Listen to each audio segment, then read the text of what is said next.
नमस्कार, मैं अंजना और आप देख रहे हैं तहलका लाइव टीवी, आपकी आवाज। आइए रुक करते हैं आज की बड़ी खबर पर। लोगों ने लोटा ही उल्टा रखा था। दिल्ली वालों के लिए क्या बोल गए बीजेपी अध्यक्ष जेपी नड्डा।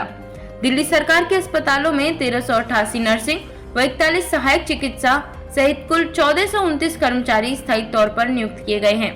दिल्ली अधीनस्थ सेवा चयन बोर्ड द्वारा बाकायदा ऑनलाइन परीक्षा लेकर उन नर्सिंग कर्मचारियों की नियुक्ति की गई है। रविवार को विज्ञान भवन में आयोजित कार्यक्रम में केंद्रीय स्वास्थ्य मंत्री ने उन कर्मचारियों को नियुक्ति पत्र वितरित करने के बाद कहा कि हम दिल्ली के लोगों की प्यास बुझाने के लिए तैयार थे, लेकिन दिल्ली ने लोटा ही उल्टा रखा था।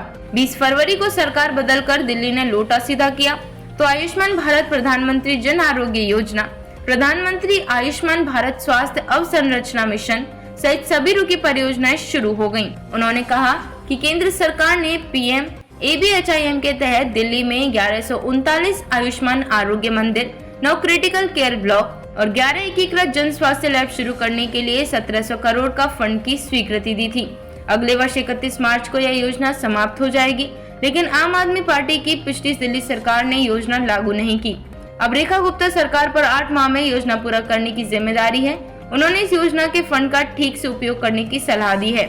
उन्होंने सभी सांसद, मंत्री व विधायकों को दिल्ली में टीबी को खत्म करने का टास्क देते हुए अधिक संक्रमण वाले इलाकों में बीमारी की रोकथाम के लिए विशेष अभियान चलाने की अपील की और कहा कि टीबी को खत्म करना बहुत बड़ी चुनौती, दिल्ली में भी इसे चुनौती के रूप में लें। विश्व स्वास्थ्य संगठन की एक रिपोर्ट के अनुसार वर्ष 2015 की तुलना में भारत में टीबी के मामले 17.50% कम हुए हैं, जबकि वैश्विक स्तर पर 8.3% की गिरावट आई है। देश में 5 वर्ष तक के बच्चों व नवजात शिशुओं की मृत्यु दर भी क्रमशः 42% व 40% कम हुई है। वैश्विक स्तर पर गिरावट क्रमशः 14% व 11% है। 15 वर्ष के बाद दिल्ली सरकार के अस्पतालों में स्थायी नर्सिंग कर्मचारियों की नियुक्ति हुई है। दिल्ली में मरीजों का दबाव अधिक होता है, लेकिन पिछली सरकार स्वास्थ्य सुविधाओं के प्रति उदासीन रही। उन्होंने दिल्ली में भी आयुष्मान आरोग्य मंदिरों में 30 वर्ष और उससे अधिक उम्र के लोगों के हाइपरटेंशन व डायबिटीज की स्क्रीनिंग शुरू करने का निर्देश दिया, ताकि हाइपरटेंशन व डायबिटीज के कारण होने वाले हृदय रोग सहित अन्य बीमारियों की रोकथाम हो सके। मुख्यमंत्री रेखा गुप्ता ने कहा कि पिछली सरकार विश्व स्तरीय स्वास्थ्य सुविधाओं का दावा कर बदतर स्वास्थ्य सुविधाएं छोड़ कर गई है। अस्पताल, डॉक्टरों, कर्मचारियों व दवाओं की कमी से अस्पताल जूझ रहे हैं। दवाओं की खरीद व 22 अस्पतालों के निर्माण में घोटाले हुए।